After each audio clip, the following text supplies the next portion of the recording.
That's because when you bump into someone, you usually say, "Excuse me."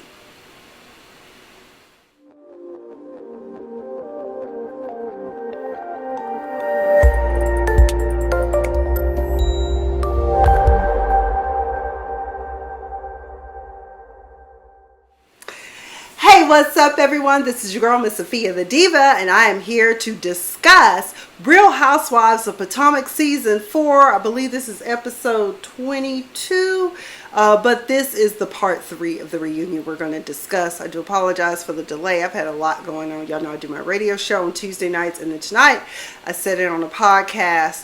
So you think you're ready for Black Love? Very good show. Shout out to Keon Morgan or West. We had an amazing time, and shout out to Angel. We just had a really great time. If you want to check out what we talked about, covered a lot of subject matters within an hour. I would love to see an expansion. I know most podcasts are an hour, so maybe he can expand it. I think we really needed an hour and a half to unpack everything, but that's neither here nor there. We are here, of course, to discuss the conclusion or the roasting and dusting of Michael Darby. Michael really showed his ass. I have a new name for him. He is Michael the Minimizing Manipulator, because on every turn throughout this reunion he attempted to minimize and deny, which is what narcissists do. They will try to turn things around and make it seem as though you're the crazy party, but when the stuff has been captured on video, I mean, it's evident that there is something a little off there. And the common denominator in all of these incidents that everyone brings up has been Michael. Michael likes to, as he says, you're not patting, you're grabbing. And he even got Andy's butt, but of course Andy probably didn't mind, and I'm sure a lot of people pat his butt. This is not a football field, soccer or American football, or keep your hands to yourself. But let's get into some of the little minor things before we really delve into Michael's world of narcissism and how we all see it for what it is. And he thinks that by using his words of deflection that we will be stupid enough to be like, you know what, he has a point. No, Michael, you don't. Inappropriate, out of order. But the men come out and everyone is there. When Andy greeted Juan kind of looked at him like, look, I ain't here for the shits. I don't want to talk about that shit. And don't come for me, Andy. They showed a clip as they started talking about, Ashley and Michael. And in the clip, Ashley said that Michael was a stallion. I said, oh my gosh, she did say that. Ew, I was like so disgusted, because they were like, who do you think is the biggest freak of the group? And everyone agreed it was Ashley. Now, one of my people on Twitter said people probably just think she's a big old freak because she's willing to sleep with Frankenstein. I was thinking more so Yoda is more what Michael looks like, but okay. But I was like, ew, that's just, ugh. Sometimes it's hard for me to keep up with him, babe. Oh my God. Ugh. And then Michael said he was shocked and surprised by the fact that the things that Ashley and him engage in were freakish. He said it's really quite normal to me. I'm just like, of course it is, because you are a big old freak yourself. You look freaky and you are freaky, and you engage in behaviors that not everyone is willing to participate in. You have some very interesting proclivities for a man that is touting that he is heterosexual. That's all I'm gonna say. Candace and Chris. Candace, just don't share anymore. We know that Chris has a brown penis when you first came on the scene, and now we know that his sex is decent. You have a decent time, girl. Don't just stop. And I was glad Chris told him just stop. Don't be throwing my boy out there like that. Plus y'all using condoms. He's restrained. Just pop a pill or something, or use the pull-out method. I don't recommend that, because you could get pregnant. Robin and Juan. Andy was like, you said y'all were fucking like bunnies, and she said more like puppies, and I was very disturbed by that. I was like, puppies don't really have a proclivity to having sex like that. I've never seen a litter behave that way, but okay, girl. Yeah, okay. then Andy put out there, does everyone think that Juan and Robin should remarry? Because, the question had come up with Robin about when do they think they're going to get married, and Robin said in about a year, and Juan was like, oh, okay, cool. We in a better place. We'll definitely won't be doing threesomes with Katie, but okay. And, Karen and Michael said that they don't think that they should get remarried. And I think Karen thinks, like the majority of us feel, like Robin should go out and explore other relationships before she fully recommits to Juan, because I have a sneaking suspicion that Juan surely has. And he has every justifiable right to do so, because we know that the reason why Robin is scrambling to get new hustles is because she fucked up the family estate fund. And that is unfortunate.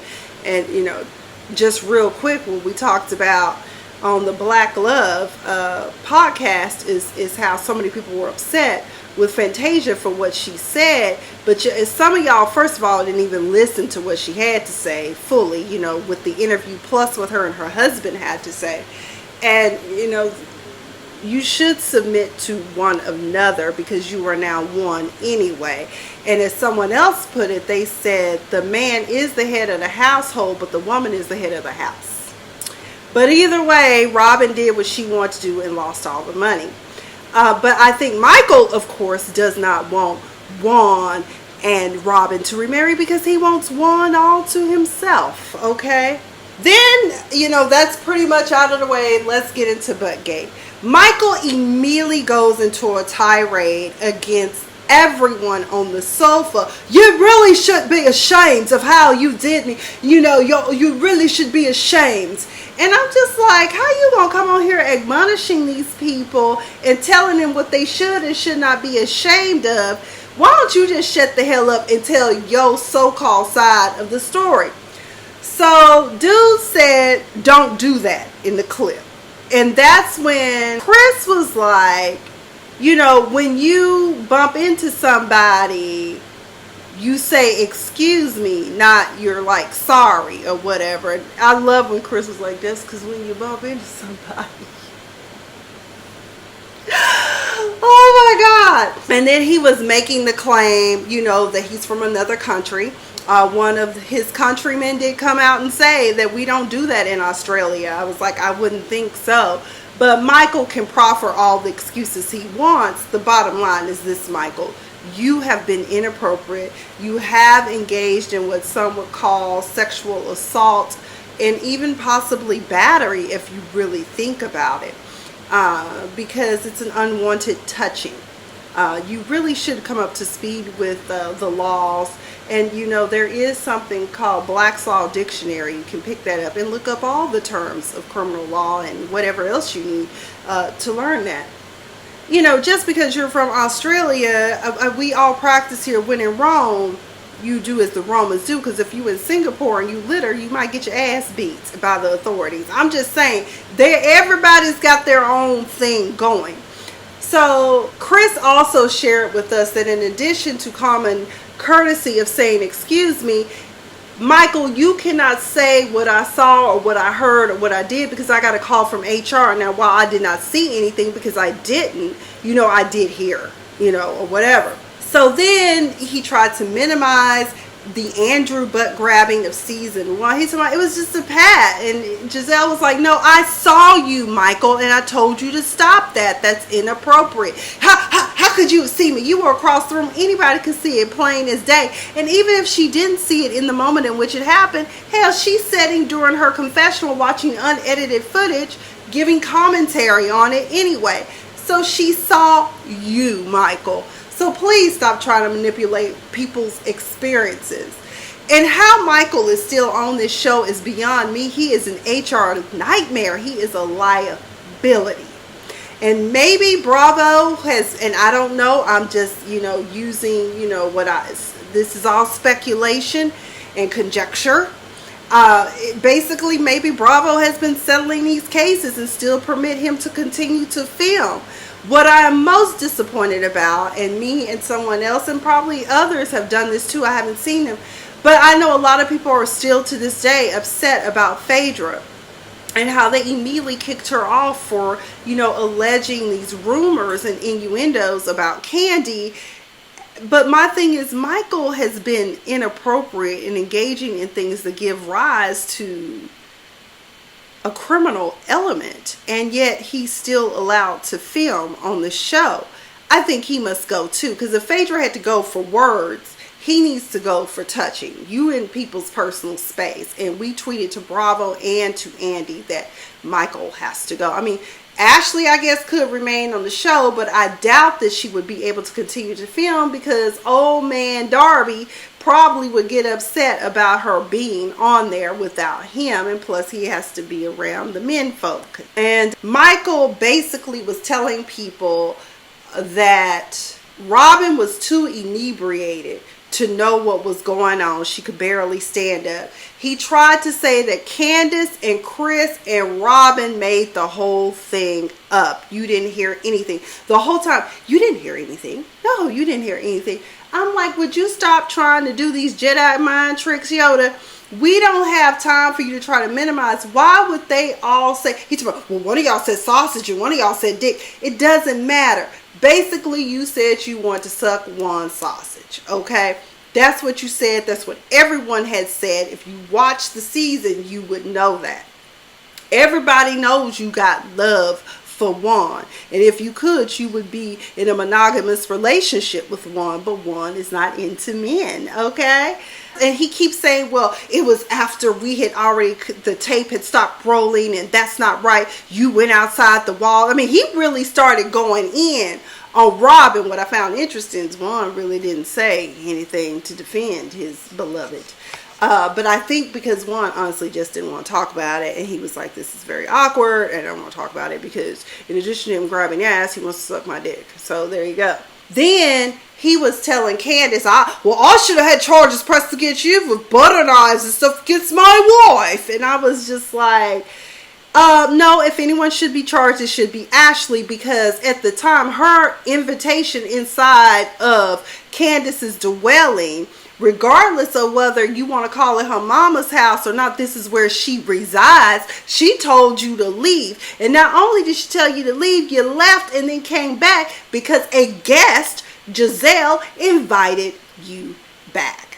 So if anything, she should have called the cops and had her, arrested for criminal trespass. But the minimization kept going on throughout the night. Just like Mother Yana Van Zant says, it's time to call a thing a thing. Michael, you have a problem, a compulsive problem. You do not know how to keep your hands to yourself. And you going on this bullshit tirade about how it's difficult to be friends with these people. We're all supposed to be in this together. No, we're not all supposed to be in the mess that you made. None of the rest of the cast is going around grabbing ass. Okay, none of the other men are going around tapping each other's ass. Okay, for sport. Okay, you're operating in your privilege. Basically is what's going on. You just feel like you're entitled to be able to do whatever it is that you want to do. Telling Candace and Chris they don't know what's going on. Robin making stuff up. I mean, it's really unfortunate. Then there came the push from Giselle to tell him to apologize to Ashley for putting her through this. Well, technically, Giselle, because he denies and says that he didn't do anything wrong, he doesn't have anything to apologize for. But at the very least, as Karen pointed out, you should tell her at least, thank you, honey, for standing by my side. And then he was like, why should I do that? And I'm just like, really? I don't know. And then Andy tried to bring Juan into the conversation about Sausage Gate, and Juan said, I'm not talking about that. And I was like, Andy really did bow down to that, because he didn't want to talk about it. But then at one point during the reunion, Juan is so crazy. He said, hey, because people had started going back and forth. I remember who all was like, cow. So Juan was like, hey, everybody, I need to go to the restroom. I was like, he don't really need to go to the restroom. He really just want to get the fuck up out of here because he's very uncomfortable right now. This conversation is not one that he wants to be having. Plus, Robin was like, he did say he had to go for a long time, okay? Also, I said that, Michael needs to stop trying to minimize everyone's experience and what they heard and saw. But just like for It's Rock says, a lie is a lie, I don't care who tell it. And Michael, you are lying. Or either that, maybe you really do believe you're not doing anything wrong. Maybe this is a behavior that you have been engaging in for years and it's just people have overlooked it. But honey, cameras are rolling. And Ashley some kind of way brought up the subject matter about how some people are out to extort people, because Giselle and Karen and all of them were trying to tell her, touching people inappropriately without their permission is just flat out wrong. And so she was like, but yeah, there's also people out there that want to extort. So what are you saying, Ashley, that the cameraman did it for money? I mean, your husband been out here touching producers and everybody else, and people have known this since season 1 and yet have said nothing. But I guess this time Michael may have gone just too far, touching another cameraman and also talking about he want to suck one of the cast members' penis. So and it seems like Ashley also is victim blaming when she said that, people want to extort. Sometimes, why would anybody want to go through that just for a payday? I mean, that's a lot of suffering, but okay, girl, stand by your funny looking man. And then he said some very nasty things about Candace, talking about, I don't even think about her. I don't even like her. I wouldn't touch her. Of course you wouldn't touch her. You would grab on her husband before you would grab her. And just knowing that people shared that you had touched Andy, but Andy said he don't remember. He really don't remember. Then when Andy basically told Michael that you do know that touching someone in the manner in which you do without their permission is part of the definition of sexual assault, he was like, that's just ridiculous. That's just ridiculous. And then at the wedding, we saw a clip at Candace and Chris's wedding where he was talking to Juan about how he wanted to make up with Ray and he almost patted his butt but didn't. And I was like, that's good, Michael, that you exercise restraint. So we know that, number one, you know better based upon that statement. And number two, you do have the capability of restraining your compulsions. So I don't understand, Michael. And you do it like uncontrollably. And if y'all noticed during the season, remember at that party, he was very weird acting about the fact that his mic was on, it wasn't on, like they didn't get any audio from him. So heaven knows what all he said while the cameras were rolling and the audio was going. So, but I think, during that conversation with Juan, he was really thinking about patting your butt, Juan. I think I touched on that. He said it's hard to be friends with these people. He actually said these people, which I was like, whoa. These people. Is that right? My thing is this, it's really quite simple to be friends with anyone. Keep your hands to yourself. It's really quite that simple, mate. Then he was going on a tangent about none of you ladies reached out to me. I'm like, why would they reach out to you, Michael? They're women. Maybe some of the men should have reached out to you. Chris Samuels was like, well, I reached out to you one time when you were going through some of that. I did tell you I'm sorry you were going through that. And I was like, see, Chris cares. Okay, Chris cares. But I'm trying to figure out, why the hell would you think any of them should reach out to you? And Giselle done told you to stop being inappropriate. Talking about we all working on this together. That's what he said. No, we not. How, Sway? How? And then Ray was like, I didn't call your ass because I believe you did it. Hell, I saw you tried to grab my butt. And, then you talked about wanting to grab my butt. I was like, I love Ray. Finally, after this tongue lashing and beating, Michael relents and finally thanks Ashley publicly for supporting him, because he claims he had, done all these apologies and I'm sorry for 2004 type apologies behind closed doors. But nobody cares. We just want to hear you tell her, your wife. And so they finally break up from the sofa, after all is said and done. And when they were standing up, getting refreshed or whatever, and Robin said, Michael is an arrogant prick, and I agree. By the way, shout out to Chris Bassett for some bomb ass shoes. Baby, I don't know if those are Gucci or what those are, but those are some badass driving loafers. I love them. No, actually those are smoker loafers. I love it. I thought Chris Ensemble was great out of all the men. And then when they were backstage, Chris Samuels talking about, we going to Ocean Prime. I'm going to Ocean Prime with Mike. Y'all want to go? Everybody else like, hell to the motherfucking no. We don't want to go. And I was like, Chris, watch your bomb, buddy. You never know. Candace said that Michael was arrogant, entitled, and crazy. I think between Robin and Candace, in a nutshell, that is what Michael is. Arrogant, entitled, and crazy. He exercises his privilege. It's like he has dominion over everyone but himself. So, girl, that pretty much sums him up. Karen and Ashley got into it. An all-out verbal assault. And Karen's right. She told her, I said, I think you really do believe that Michael is innocent. But she says, for me, I just don't believe him. But I also think that Ashley may know about his proclivities for grabbing ass. And I think that she just tries to remain with her plausible deniability. Because she doesn't want to get wrapped up in any of his legal troubles. Then all of a sudden, the Ashley we had seen for the past 3 years came out.